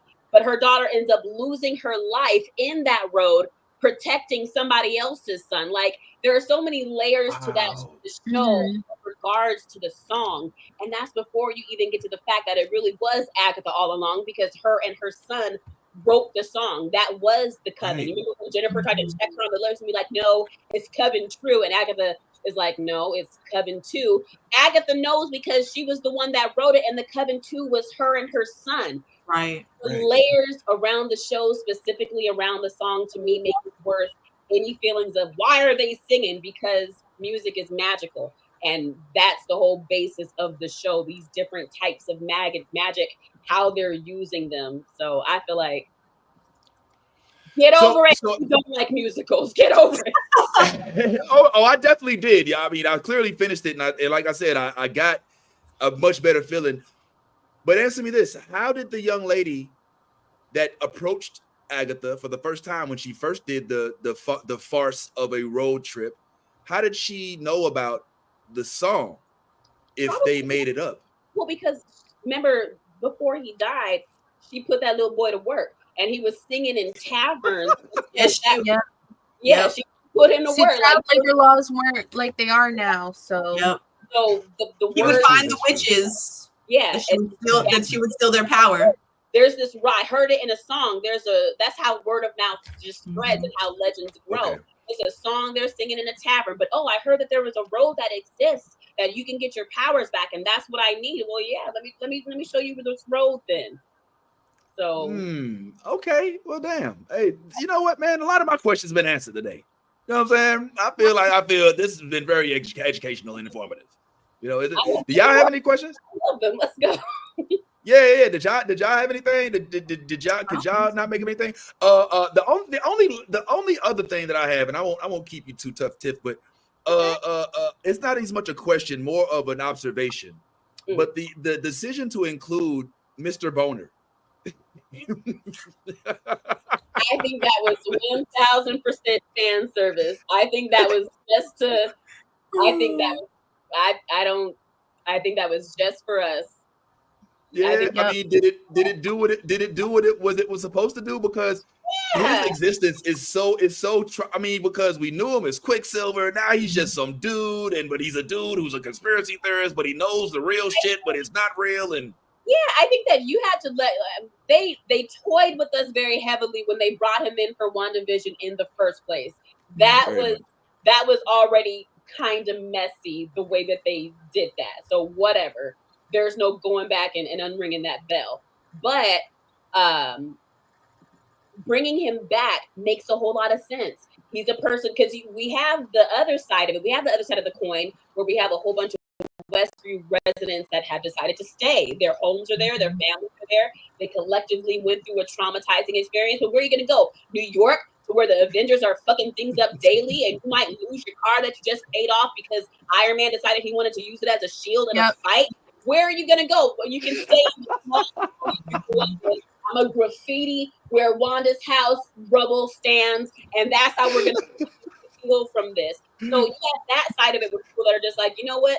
That bad shit did happen anyway. And then you have Ralph Boner that's just like, do you understand how crazy this shit is? You have to have that other character that has what I feel is a much more reasonable response. And how Tiffany would be on the dark web. I'd be Tiffany at that point. Tiffany would be on the dark web. Want information about this if you come to my stand-up show. Like, absolutely. That to me is the most realistic response to that. He didn't even have the benefit of being under Wanda's spell. He was under Agatha's spell. Agatha was just like, oh, something's going on in Westview. I got to find a way to slip in, because that's what they kept saying throughout WandaVision. They're like, yeah, he doesn't have a house here, because she took Ralph's house and tied him up. He was a different type of hostage than what they went through. So but it was very much fan service, including him, because it was not necessary, but it was funny as hell. And not everything has to have a deep meaning. Yeah, shit was funny. That's the long and short of it. So I agree. Why Agatha was under a spell at the beginning of the show. Yes, but also at the end of WandaVision, she fought Wanda. So Wanda put her back under a spell. Yeah. At the very end of WandaVision, she's I'm not going to kill you, but I'm going to you here where I know where to find you. So and Agatha literally, she's like, no, don't do that. Yep. And then with the runes whammy on her. She's like, neighbor. So she goes right back into who she was previously. So Wanda lifted the hex off the rest of Westview, but put Agatha in her own personal bubble of a hex. Okay. Oh, okay. Because she came out, she's like, how long have I been? She's like 5 years ago. Okay, 10-4. Yeah. All right, final question. Will we have a season 2 of Agatha All Alone? No, Agatha. What they say, it's been so popular. Who knows how they're going to pivot? But initially, the plan was that it's just a limited series. It's only one season, but it goes into other things. So we are going to be getting the Young Avengers. We know that for Young Avengers, we do need Tommy to come around. Right. We need Wiccan and Speed. We have Wiccan. We need Speed. And they've set up, and we know Vision Quest, and we also know from the comic that Agatha, she just recently was resurrected, but she's been a ghost for a super long time. So her being a ghost at the end of Agatha All Along is actually in line with the comic books and how her character reacts and responds to people. She is a mentor to magicians. She does hella shit on the magical realm. So we might not be getting an Agatha All Along season 2, but we will be seeing more of these characters moving forward, but in other projects. And my hope is, because sometimes I feel like directors in the MCU don't be talking with each other. That's how we went from WandaVision to whatever the fuck Multiverse of Madness was, as far as one character. They did not communicate there, but hopefully they gave him, I'm not a sportster, so they gave him a really good layup. Is that the thing? And something like that, yeah. That takes over these characters. That was great. That was great. You know what, Tiffy, I'm glad you dropped that real quick. Just stepping outside of Agatha, next year, I might come back out to SDCC if you're gonna do it. And if I'm gonna try to time it so I can take you to a Padres game while we out there, man. Because the Padres, her face, she's like, I'm not going to no game. No, Vince. No, you're gonna let me do this, man. Now your homegirl, we go look, we can dress up. And look, we're gonna make it nerdy. It's gonna be an experience, Joe. It's gonna be an experience. Look, baseball is the only sport that I am like really into, and I got a feeling that I played baseball for 3 years. I know, I'm familiar with baseball. She said, Vince, why are you torturing me with this shit? Okay, I didn't know. I'm just saying I would. So long as we can garden first, I'll go to any sport. I've been getting into it. Oh, yes. We will always garden before anything. Trust. Don't even worry. That is what it is. On the 15th time that I'm sitting there, take me out to the ball game. Because I am a theater kid. I'm a musical theater kid. So you're going to see me start to sing this. I'm going to buy me some peanuts. I knew that. That's done. That's how I don't know. I would give a baseball game a try, but I do want you to come back out for SBCC again, because especially the year that I had the show, I had to leave early every time. I couldn't. That's not how I would want to represent San Diego Comic-Con to someone. So you come back out for San Diego Comic-Con, and I'll go to a baseball game. Yeah, man. Yeah, we definitely got to do it, man. But I'll definitely look forward to coming back. Yo, I cannot thank you enough for joining us, Tiffy. I'm not saying you got to go, but if I know you and the busy life that you lead, you probably already missed 2 major events and conferences and phone calls and meetings since you've been on this call. So I just want to thank you for showing up, hopefully even sooner sometime, because I really want to get your take, not now, but maybe in a few weeks, on the upcoming Wicked release. I'm sure you're probably getting a screener or at least a red carpet, and I would like to know your feelings on the release. Everything. I know you're looking forward to Wicked. I am. Well, I think that the premiere already happened, and I did not receive an invite. But I be letting those hurts go from my heart. It's okay. It means I was not meant to be there. Something would have happened. Who knows? But I'm still very hyped for Wicked. I am getting sent PR. I'm like, they see me, and they used me in a promo, which I was like, whoa. Yeah, they took one of my videos about Wicked and they used a whole bunch of fan reactions to the trailers and things like that. Nice. And they included mine in there. And people, because they didn't tag me, people tagged me, and the director had posted it. So they know I'm out here in the fandom, and that's enough for me for now. Yes, I'm very hyped for Wicked. I'm very hyped. And, Nally knows. I be ready to swing in the comments sometimes. So when I'm right there behind you. Because I don't know the reason why they're going to come for Cynthia Erivo, who plays Alpha, but I don't know why they're going to come for her, but they're going to find a reason. And I'm going to be with my boxing gloves on because I have a short set now. Look how much I've changed. Look how short my nails are. Can I magnify? Oh, I wanted to see it again. Oh. Yep, they're so short. Okay. I don't usually do this, but just to see the nails. But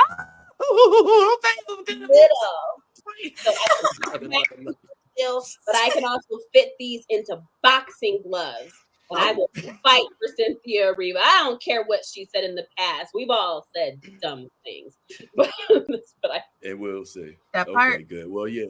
So will you come back and talk to us about that when it's around when it's popping? Absolutely. All right, you seen that, Nolly? You seen that?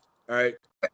I clocked it. I'm about to text her like, so we seeing it opening night, and then you gonna come that Saturday. Tiffy be turned into a whole gingerbread man sometimes, man. We be like, hey, Tiffy, remember? But nah, Tiffy's always been there. We definitely got to keep it fresh. What is that? What do you mean I turned into a gingerbread man? What do you mean? We gotta catch you if we can, because you all over the place. You are so busy. You doing so much. We gotta catch you. You see, now you are being untruthful on the internet. Now he knows how to get in contact with me. Vince, I don't respond to your messages on principle because you don't respond. He ain't respond to me, so on principle. I see this text message and there is So you know this. Nally says, Tiffy, you available to do the show?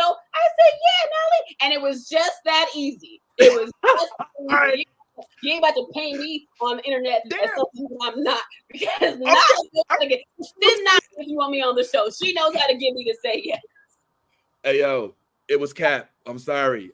It was full cap. All right, it was cap. All right, I was Captain Crunching. I was Captain American. I was capping. All right. He turned away from the camera. Anthony is mad at you. Oh no. Yo, no, he turned his back. Okay, all right. Well, look, let's go ahead, man, and thank Tiffy once again. Now, Anthony's doing like multiple things, but yeah, man. Thanks for the Agatha talk. We got to run into From. You should watch. Well, I don't.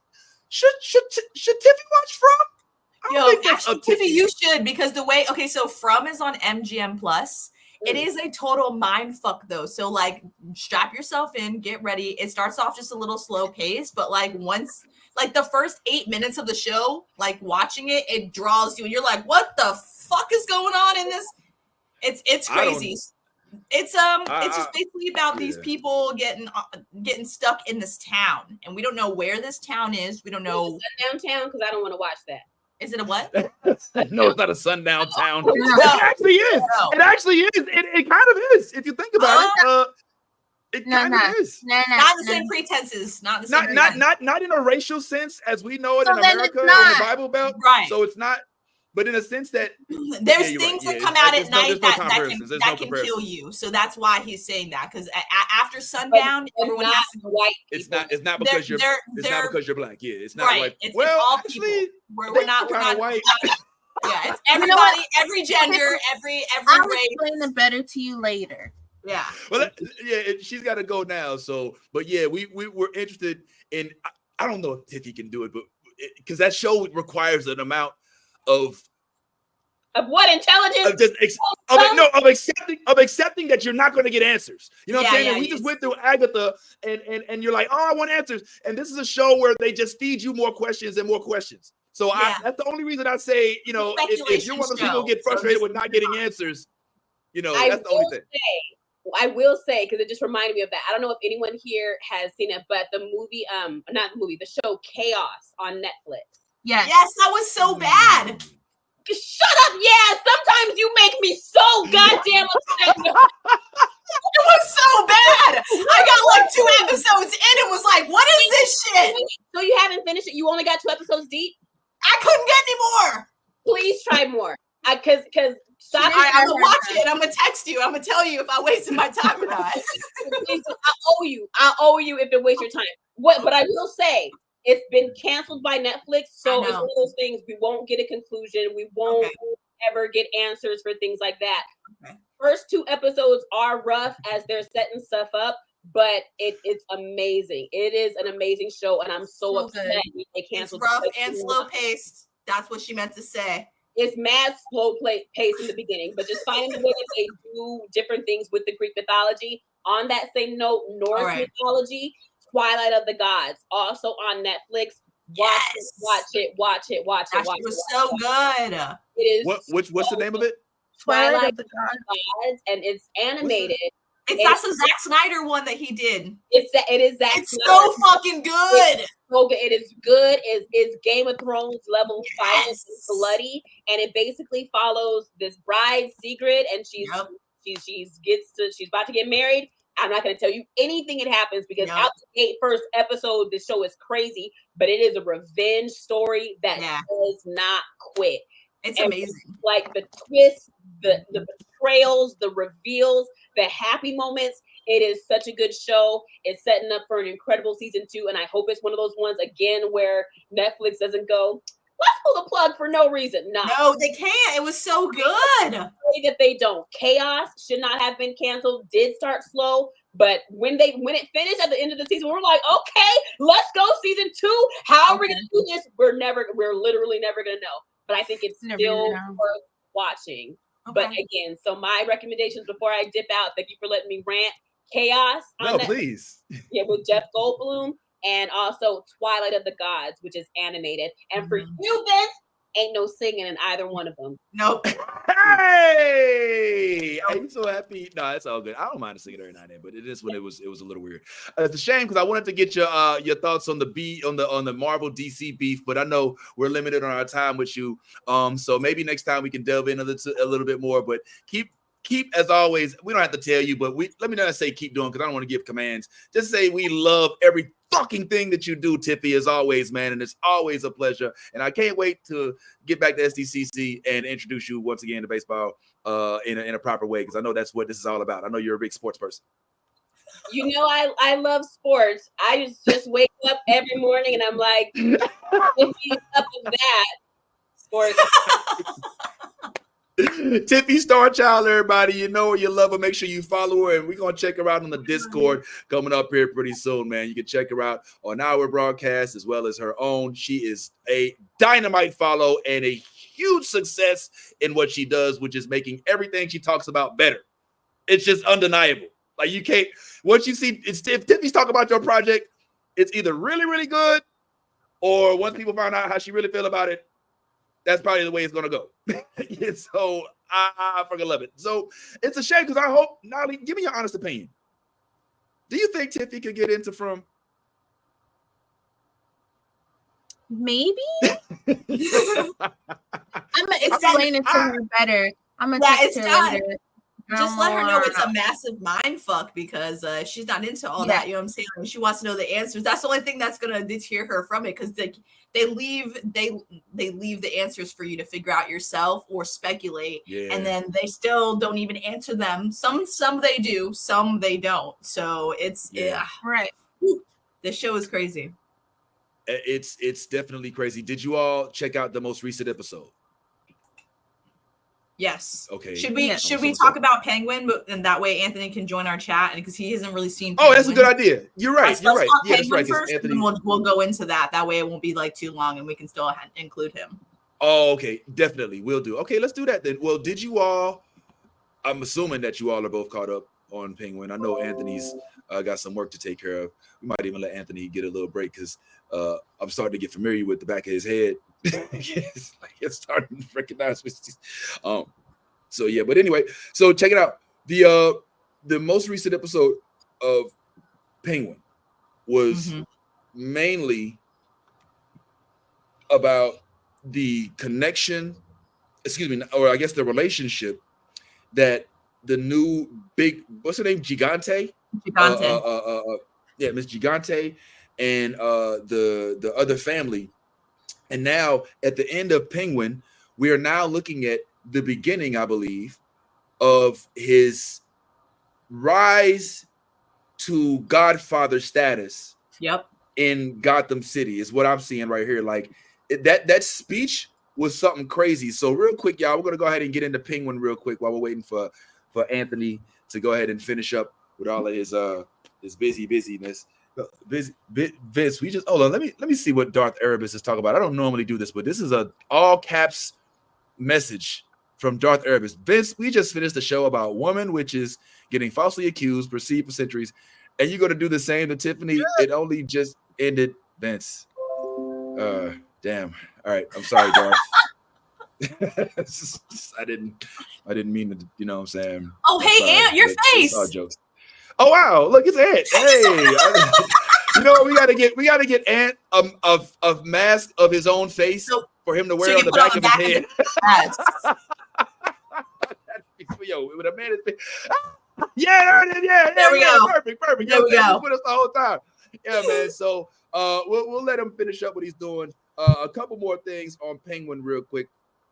So did anything stand out to you in this week's episode? Yes, specifically that you thought were interesting or that you think we would talk about, please.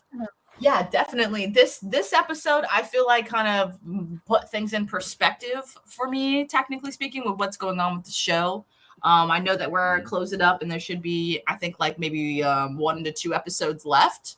So I know that things will be left unanswered, obviously, and hopefully in season 2 we'll get more answers. But for me, I think the level of growth for Sophia becoming this new mob boss, you know what I'm saying? She's trying to recreate her family as her own, trying to structure it as to and non-corrupt in the family. She likes more Sal Maroney style of family, like where they got each other's backs and family comes first. But she wasn't born into that life. She wasn't born into that family, so she's got to kind of figure out how she's gonna trek along. And I think her journey for me is one of is the biggest, because she's got so many different layers to her. You know what I mean? She's technically a murderer, but she's not. But she is. You know what I mean? And everyone sees her as the hangman. She didn't do any of those crimes, though. She did murder her entire family for revenge. Right. So she is still a murderer, but she's a different type of murderer than everyone portrays her as to be. And that, and for me, that level of, those level of layers for me is kind of like, it's mind blowing, because for so long, people portrayed her as this crazy woman, you know what I'm saying? She murdered women, you know what I'm saying? Very violently. Right. That wasn't even her MO. It was her father's MO. So now she's putting everything that, you know what I'm saying, he pushed on her. She's trying to basically unshave it. Like, I am not my father. I'm not what he said that I was. I'm not part of his family. I'm my mother's family. My mother was a force to be reckoned with, and that is who I shall be now. So I think that her growth right now with being, the new kingpin is incredible.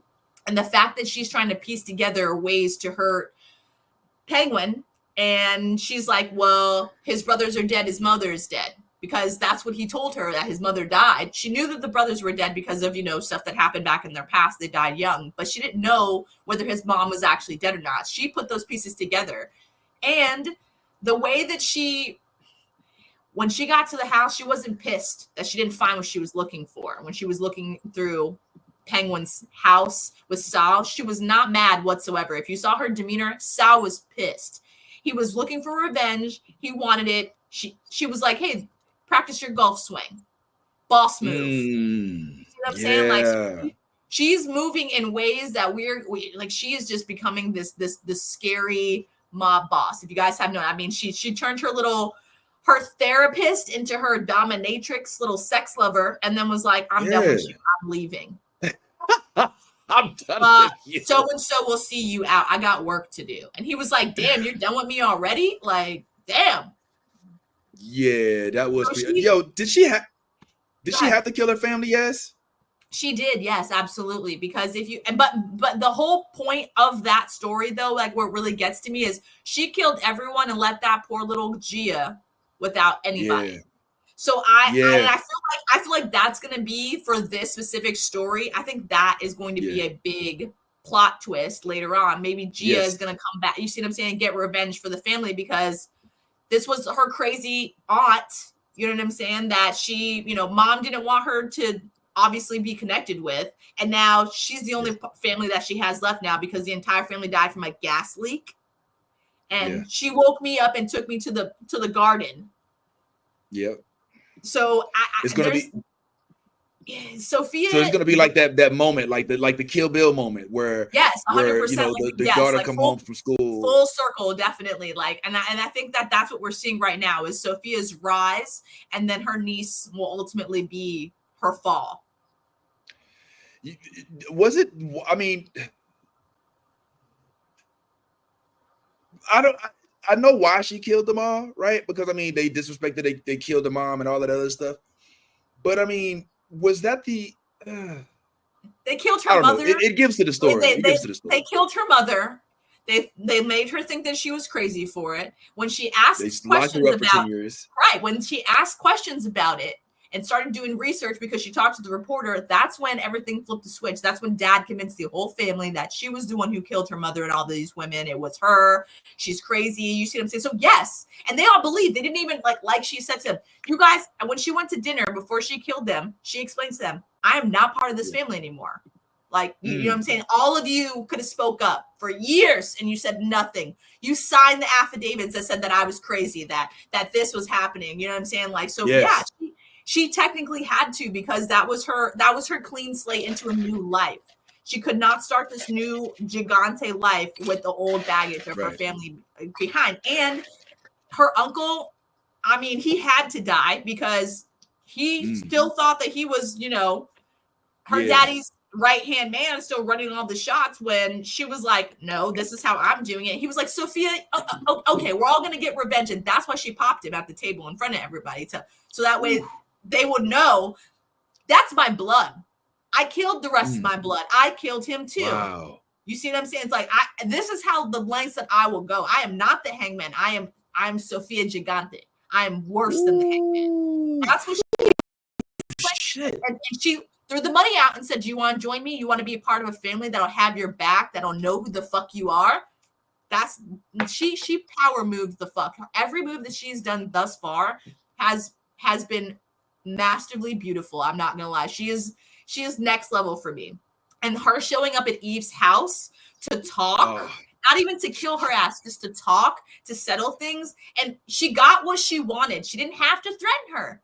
She just had to show up and talk to her. And they both, when they realized that Oz is ultimately the enemy, same thing as her family, they've twisted and turned stories so that way that, you know what I'm saying, or not spoke up so that way they would believe certain things. He knew that his boss killed his girls. You know what I'm saying? Yeah. And try to, oh baby, you know, it's gonna be okay. You know what I'm saying? Well, you know, she's in Arkham now. You see what I'm saying? It's he turned and made her this whole facade that Sophia was a certain type of person, because he knew if those two connected and they spoke, things would not be good for him. He's got his right woman that he tells everything to, and then his enemy, it's not going to be good for him. This is how have no fury like a woman scorned. I feel like this whole entire series is leading up to this. You know what I'm saying? If you lie, if you deceive, the truth will come out no matter what. Yeah, I do think that that she was going to kill her. I think that what happened changed her mind. When she because I think it really took her aback when she walked in, when she opened the door. She's like, "Oh, what took you so long?" You know what I'm saying? Type shit. Come on in. She's like, "Yeah, I mean, yeah, you're here to kill me. I mean, I get it. You know, whatever. Go ahead, do your thing, whatever." You know, she's just like, okay, I guess." You know, and then they start talking, and then she realizes, oh, he fooled you too. Oh, you ain't even, so you don't even realize, because she was holding her accountable for the deaths of those women. Yep. And then when she realized that she didn't even know that Penguin was pulling it over on her as well, because she said it straight up, she's like, "You're gonna kill me, right?" She said, "You're gonna kill me." You know what I'm saying? But when she realized, like, oh, well, you're a victim as well, because I think that that's her thing. She's trying to rally the folks who have beefs with Penguin, and they're all collectively going to go at him, as opposed to Penguin, who's doing the reverse for what used to be the Falcone family and the other side that I can't remember. What's the other side name? The Maroney family. Yeah. So I think that she definitely went in there with the mindset to kill her, but I was shocked, if I'm being honest, that old girl gave Penguin up so quickly. I mean, I get why. I'm not, though, because if you think about it, like, you know what I'm saying? They both of these two women were fucked over by what Oz told them. And they both just realized it in this very moment of speaking to each other for the first time. And this was like no gloves. The whole reason why Eve set this up so she would go to her house was to protect her girls, Sophia understood that. And that's the same thing that she understands about Sal. Your family are everything to you. Sophia doesn't have that. You see what I'm saying? So people who have that type of respect, you know what I'm saying, and like level of just kinship, she has some type of soft spot for it because she's never experienced that with her own family, with anybody that she knows. So she feels, and that's why I think that ultimately Eve was saved in this instance, was because, you know, it's the same story as Maroney. Like, you were fucked over because you were deceived by the same person that I was deceived as, but you have a certain code that I can appreciate. Yeah. That wow. Yes. Yeah, that is true, because she was very envious of the relationships that she had with those other folks, and yo, that's dope. Okay, so what are our thoughts now of Victor being an official killer, of him doing what he had to do? Are we now watching the transformation of Victor from innocent young victim of circumstance to mob ruthless gang boss? And will we not recognize Victor if there's a season 2, because he's going so far into this deep end? I don't know, honestly. I was really, this episode kind of shook me when you know what happened, and especially with Victor, because he was so broken, especially when he saw his shoes. Yeah. And like before it happened, he was, you know what I'm saying? Like when he went to Oz, he was broken. Oz was like, go get you a hot meal, go get you some, you know, go rest. You know, you're going to be a puddle of water tomorrow. You know, I need you. You know what I'm saying? Like, and he gave him that little bit of a pep talk and was like, you know, I'm proud of you. You know, you did good by us. You know what I'm saying? Like, basically it was just like, you know, it gets easier from here. You know what I'm saying? So Oz basically told him, like, what you did was out of, you know, respect and, you know, to save your family. It wasn't like you just point blank murdered him. And that's kind of like what he wanted to explain to Vic. Like their relationship is very father-son type relationship.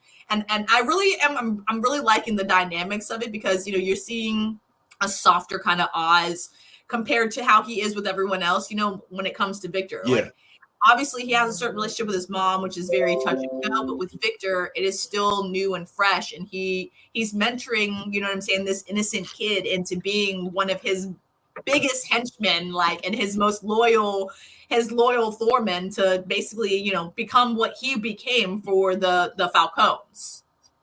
Yeah. The predictions, yes. It left with a cliffhanger. It did live with a freaking crazy cliffhanger. So I think that Mom is going to get her wish, unfortunately, but not in the ways that she ultimately wanted it to be. She did have that heartfelt conversation with Oswald and was like, I can't do this shit anymore. You know, like, just help me meet the end. And of course, you know, when the power comes back on, Vic is just trying to be Vic. He's trying to just be there for her and support her. But when Sophia opens that fucking door, I was like, oh shit.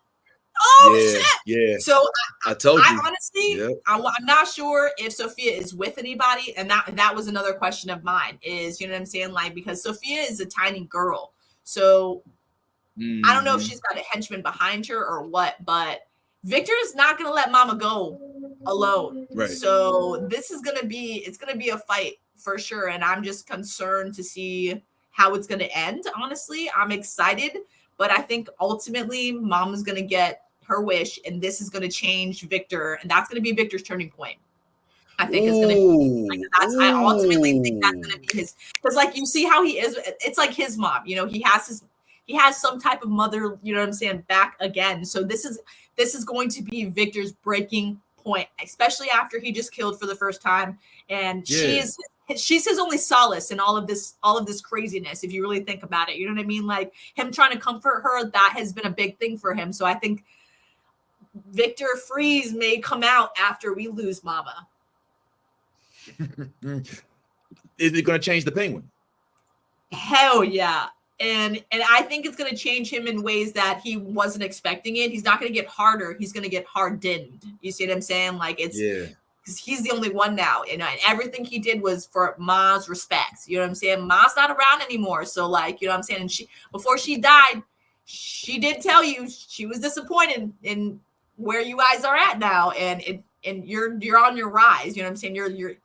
He's leading to his rise. So if she's already disappointed and he's not even there at the pinnacle yet, this could make or break his success, is what I think. Because, you know what I'm saying, like when shit hits the fan, we really get to find out, you know what I'm saying, how strong we are. And I'm not sure Penguin can withhold. That's why he was saying, nah, Mom, we're almost there. And he was trying to like comfort her and was like, just a little bit longer. And then he got her all dolled up and tried to make her feel, you know what I'm saying? He's trying to keep her along, because she's what's keeping him innocent. She's what's keeping him together. And if once he loses her, he is just going to be fucking off the wall Oswald. Like shit, he's not going to be the same. Well, it's going to be crazy. Well, I have another theory. Well, not another theory, but another take. She's not keeping him together. She's making him evil. He wanted to run. He wanted to get away. He wasn't trying to be involved in all this, but she was the one like, you're not a little pussy boy. You're a pussy. You're like, she's making him worse. Maybe not having her around will make him worse of a criminal, because he doesn't have that added incentive to please his mom by being more of a badass. There's a possibility this could take a different turn. I don't think that's the case. Obviously, you're gonna have vengeance if somebody kills your mom, whether she wanted to die or not. But there is that added element of like, yeah, well, she was the one that pushed him every time to be a better mob boss. And without her around, will her spirit still drive him the same way? I don't know. So your predictions are that mom does she gets the shank. She does. Unfortunately. Mom gets the shank. Victor is hardened by it, and Penguin is hardened by it. And I think that's but in different ways. I think in different ways though. Like, you know what I'm saying? Like her dying is going to ultimately break the Penguin, and not like emotionally. You know what I'm saying? He's gonna be so emotionally broken that he's gonna snap. You know what I'm saying? Like he's gonna like Sophia, he's gonna become a new type of Penguin. You know what I'm saying? Like a new era of Penguin's going to emerge now, because I feel like she kept him, you know what I'm saying? Like he wants to be good. He wants to do things in a better way for her, but also he wants to please her. You see what I'm saying? So he's grimy, he's dirty, and she loves it, and she knows it, and she supports him. But this is going to be like the shack's broken. He's going to be fucking a whole different monster. And Victor is going to break in ways that we're going to see also his ugly side. We're going to see his dark side. We're going to see Victor that we've never seen before. Like that sweet boy that we love so much from the Bronx. He ain't going to fucking be there no more. Yeah. Well, that's another interesting thing, because I really am interested in how they portray this really ruthless Victor, man. So kudos. Thanks, Jazz, for the wrap up. Thanks for the predictions. We got to talk about From before we get up out of here, man, because there was a crazy episode. But if I can keep it real, I'm going to say that about every episode. They're all fucking crazy, if I'm just being honest. Do you remember what happened in the most recent episode, Yaz? Could you give us a wrap up or a rundown if you can remember? I can give you like a small one, because I remember some things, but I'm not like I didn't fully watch it. Okay, well then you don't have to do that. You don't have to do that. Then it's fine. Okay. All I know is that the kids came back. The Ankui kids are back. All right, Indro in the house. I don't know. Have they showed up in the house before? Because most of the time they were in the woods or in some other random place. They're now at the crib, bro. They done pulled up to the crib. You know what I'm saying? And that's the whole thing. And they're older. They're older. The kids, and they're dirtier. I feel like they're dirtier.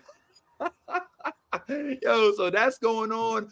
I feel like there's some weird. And y'all tell me if y'all are noticing this, but there's some weird energy going on between the white between these what's his name?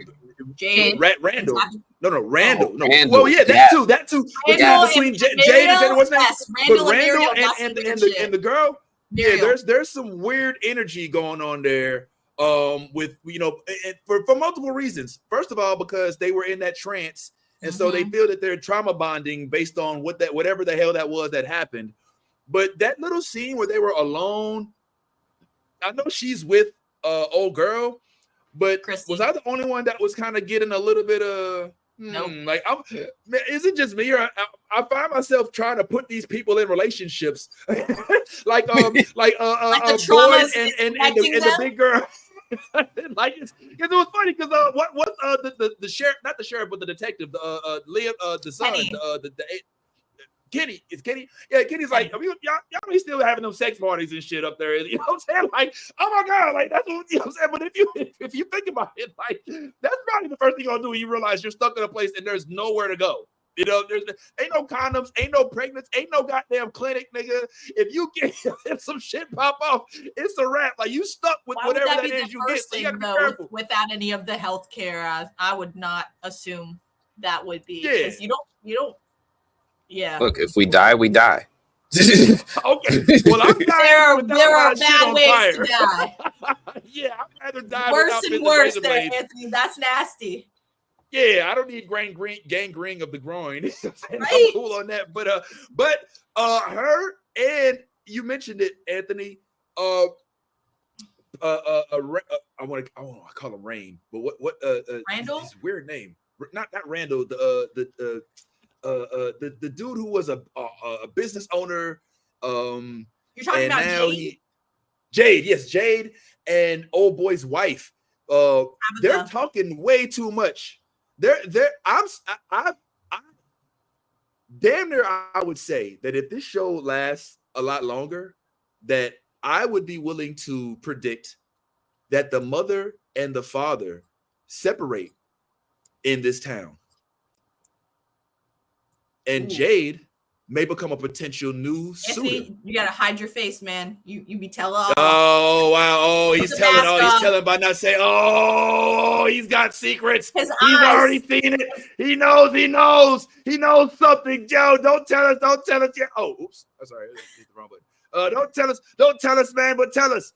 Is there going to? Okay, yeah, you can't. Nah, we don't want to spill them beans shit yet. So. What I can say is I agree with you. I was noticing that same energy with Randall and Marielle. Now, I didn't notice it with Jade and Tabitha. Yeah, a lot of people was like, yo, Jade will be a better husband than there's all this and that. Like, yo, give my man Jim a chance. All he wants is his family. Right? he's been caping for his family this whole time. Like, yo. But I feel like Jim doesn't have the emotional intelligence to do it correctly. Here's the thing. Jim has been through a lot. Yeah. It's a lot when, you know, first off, he's going through this whole trauma with them, right? He's in this town, he's stuck, but then he has this thing where he keeps feeling like he's being ignored, right? And that is really messing with him more than anything. He was going through it before he got there when his wife wanted to separate with him. But then when he got to town, my man sat here, worked with Jade, climbed a tree, set up the tower, got on the radio, heard a voice, and everybody was like, shut up, Jim. Like, they treated him like Meg from Family Guy, like, shut up, Jim. Like, voice of, whatever, voice. And I'm like, yo, my man keeps feeling ignored. He even went as far as to team up with Randall because he was the only one that was listening to him. And now Randall don't listen to him, and now they don't mess with each other neither. So and he got no friends, like zero friends, zero respect in town. No one gives a fuck about what his daughter don't respect him. No, none of them know. Nor should she. Should she. Yeah. Right? Because like you gotta remember, they checked out on her ass and left her to raise her brother by herself. For a whole year while they grieved. Yeah. And she was grieving too. She's 15, Vince. Imagine, you know what I'm saying? A 15-year-old girl grieving her sibling being dead, now having to raise her other sibling because her parents are falling apart. Like, Julie straight up like spelled that out for Jim and was like, you fucking left me. Don't do it. Like, don't do that shit to Ethan again. You know what I mean? Like she already is traumatized by that shit. I feel like it's combing over the severe trauma of losing a child, and not only just losing a child. It's one thing if it's sickness or it's health, but it sounds like it was a freak accident, and that can even be even more traumatic. And so, because the blame, it's already a lot of survivor's remorse when you lose any family member, right, that you're close to. But to also have the thought that you literally caused it or it's literally your fault. And most statistically, families don't survive. Most marriages don't survive a death, a child's death. So it's kind of you know, I'm a little. I ain't gonna lie. Fuck all that shit. Yes, you came through as a family member. Stop acting spoiled about it like you deserve. Like we gave her to you too. Like, yeah, thank you. But we going through it. We freaking lost our child. And thank you for stepping up. But don't sit there trying to throw it in my face. You know what I'm saying? I'm like, get the fuck out of here. I feel she's spoiled as fuck. She getting on my nerves. You know what I'm saying? She's getting on my goddamn nerves a little bit. And hurry up and make a move on Elgin. Goddamn it. Just make the goddamn move. Shit, quit playing around, goddamn it. We see what you're doing. You know what I'm saying? You're trying to get a little nookie in the back of the goddamn forest. You know what I'm saying? And I don't think you go that way. But you clearly had your eyes set on something. And you're smoking up all the weed and drinking all the drink. Just come on. Yeah, but man, he's also though holding the kids down though. Like Tabitha is always off on some fucking adventure doing something, and Jim's the one holding the kids down, staying with the kids. She did say while she's high. Go ahead. I mean, go ahead. I mean, okay, Julie is smoking weed because she's fucking traumatized. She literally told Elgin that's the only thing that keeps the voices and the screaming out of her head is like because she's smoking. And the only person really that knows it that doesn't live in the house already, obviously, is Kenny, technically speaking. Kenny's not gonna rat. Well, they live in his mom's house. That's their house. That's the house they in. They're in his mom's house. Right, but that's what I'm saying though. But Julie doesn't live in his mom's house. She lives over in Colony House. No, she moved into that house after the Colony House massacre. Yeah. Well, I mean, everyone had to obviously integrate with other people, but I mean, she moved in. She moved in. She don't go back in Colony House. Yeah, because remember their house collapsed. You know what I'm saying? So I know that's why they went with Tai. I know that's why they went with Tai Chin, but I didn't realize that Julie was living there full time again, like with them again. Okay, so but either way, you know what I'm saying? Like she's traumatized. She's trying to figure out ways to deal with it. You know what I'm saying? And she's doing it on her own without any help from her parents or whatever. But like, where are her parents? You know what I'm saying? They're never to be really found unless it's nighttime. You know what I mean? Like even if that, it's not even. You know what I'm saying? Like they're out doing their own fucking shit, and she's got to be left to watch Ethan all the time. I feel like Anthony has unintentionally already given away that Jade and old girl have a flame sparked with this reaction. No. He may have given away that Tabitha and Jim may be separating, and we already knew this from the first episode. Yeah. But wow, I mean, how can they go? Okay. Go ahead. I mean, Jim can go to Colony House if they broke up. He could go live at Colony House. Yeah. And he's like, I'm done talking to y'all. So he's like, all right, that's enough. All right. So next question. So we did finally learn that because there was an ultrasound performed, all right, and for some strange reason, I guess we're learning that this ultrasound didn't result in an actual baby being in the belly of what's her name? Fatima. So my question to you is, what the fuck? what in the entire fuck is going on right now? Why did she think she was pregnant? And was she never pregnant, or did the dead remains? She took a pregnancy test. She did take. That's right. She took a pregnancy test. Yeah, but how old was that pregnancy test? There ain't no fucking pharmacy around here. Them false positives are fucking real, okay? If she took one, I'm sorry, but let's supposed to take two. She took one. Usually you have to take like fucking 3 and then go to the damn doctor to make sure that you're fucking pregnant, not just one damn test, okay? That's all I'm saying. Yeah. So what do you think, Anthony? I was just nodding my head. I agree with Metatron. I thought Jade was gay, but as far as her pregnancy, she definitely took a test, right? But she did say that she was medically not supposed to have the ability to conceive, but we never understood why, right? We never understood why. Like, why are you not capable? Is there something that we don't know about? I know her character is Iranian, and then she fled to wherever she was at. I don't know. What was the reason? What was the reason? They didn't give us one. Yeah. So Do we believe that her not having anything on the sonogram has to do with what she was eating, or is it just the natural flow of things? I think this bitch got a parasite or something. Same. Oh yeah. Shit! Really? It's gonna be like a chest burster. I'm ready. Oh no! I swear to God, I was thinking the same thing, Nolly. Just like some alien and predator type shit, just like out the torso. You see the way the monsters be eating? It's gonna eat its way out. Yup.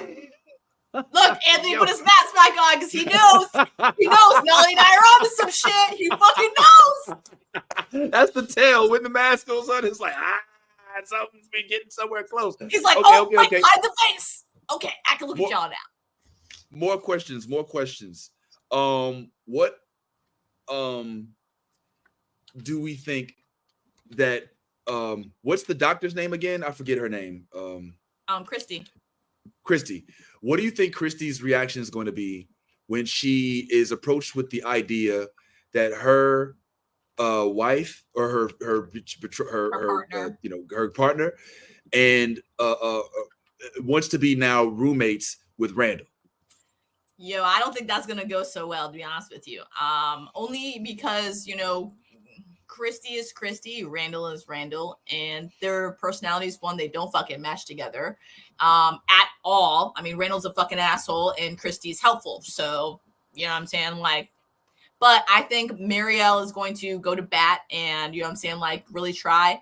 And I honestly, like, I'm praying that, no lie, Marielle and Randall do hook up so that Kenny and Christy can have a fucking chance. Because I really think that they have way more chemistry than Marielle and Christy do. Wow. Okay. Just personally on just like my, aspect, you know what I'm saying, relationship wise, I feel like Christy is always trying to save Marielle, you know what I'm saying? Or she's always trying to, like, she's on guard with Marielle because she's an addict and they have drugs everywhere that they have to keep checking because, you see what I'm saying, she's recovering. So I think things that happened when they were separated kind of helped Christy realize, you know what I'm saying? Like from her being in town is kind of being separate from Muriel before she came. She's kind of realizing things that, like, she didn't need her as much as she really thought she did. Muriel needs Christy. Christy keeps Muriel in check. You know what I'm saying? And like relationship wise, Kenny's all together. You know what I'm saying? Kenny's got his, he was for his parents passed away. You know what I'm saying? Like, and for the most part, you know what I mean? So, and if they're going to be stuck somewhere, you know what I'm saying, with someone, wouldn't you want to be with someone you have actual, like, and you can tell when they were stuck, when Christy broke her leg, when she got stuck in that bear trap and they were stuck in the house and she was in pain, but what did she do? She wanted to see what he was doing, why he was awake, what, you know what I'm saying? What was going on with him? How is he doing? You're not alone. I am here. You see what I'm saying? So there's a part of Christy that she can't fully give him up just yet. You see what I'm saying? Like there's a part of her that she is connected to Kenny in ways that we can't fathom it yet. And I think that connection is growing and it's getting stronger and it's technically kind of pulling her away from Muriel. Because when Muriel first got there, they were very much, always together. Now you see Muriel by herself doing other shit because Christy's off doing other shit. You see what I'm saying? Yes, she is the doctor. But at the same point in time, Kenny is always with Christy when she goes off to do her shit. Yeah. I do think that would be an interesting dynamic because I think that we are rooting for old boy to be with, because they even kind of look a little bit. I shouldn't say that. I shouldn't say that. But they just look like they should be. They look like they'd be good in pictures together. Yeah, yes. That's all I really meant. Well, listen, how many more episodes left in From, Anthony? 3. It's a 10 episode season, so we got episode 7, 8, 9, and 10, so 4. And just I ain't spoiling nothing when I say this, but I'm gonna say this. I got you. Everyone should know episode 9 and episode 10 are called Revelation Part 1 and Revelation Part 2. This is the first time we had titles where they had 2-parters. So this ain't no spoiler. This is just so everybody knows. So we're gonna get cliffhangers. Can we talk about it? It's gonna be a revelation that leads us to questions. Yep. Can we talk about it? I've only seen up to episode 8, and episode 8. Can we talk about it on Monday? Can we talk about it on Monday with you? 7. Yeah, I could talk about 7. Right? I could talk about 7 on Monday. On so Mondays, Monday, I could talk about episode 7 on the live stream at 5, live at 5. Yes. And then next week, we could talk about 8. Okay. All I right. could be there. So, yeah, I think I'm gonna try to pull up, man. If you don't mind me being on my phone or whatever, man. So if that's cool, I'd like to chime in just for a little bit, and hopefully all of you all that tuned in as well will tune in to the movie blog on YouTube, Instagram, and I believe Facebook as well as us. Y'all know what I'm saying? What's up, Nolly? Quickly. Before we go, and I'm gonna step on the soapbox for a little bit. Today is the last day for early voting if you're in Florida. Yep. Please remember, Election Day is Tuesday. Please go vote.